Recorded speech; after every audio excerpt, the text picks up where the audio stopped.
মহাপরিকল্পনা বাস্তবায়নের দাবিতে তিস্তা ব্রিজ থেকে গণপদযাত্রা শুরু হয়েছে। এই পদযাত্রাটি শুরু হয় নবী অববাহিকার ১১৫ কিলোমিটার এলাকায়।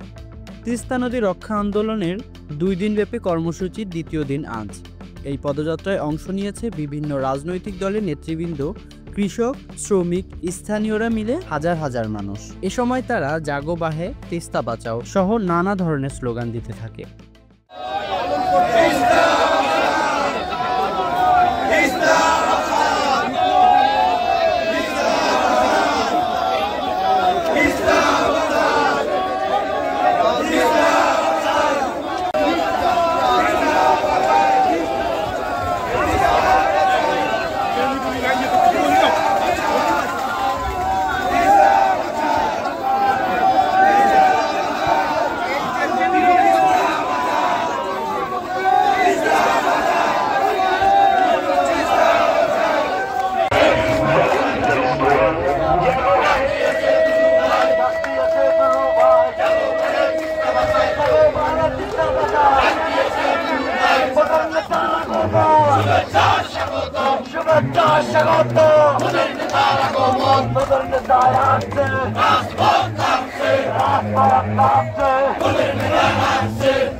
Bye.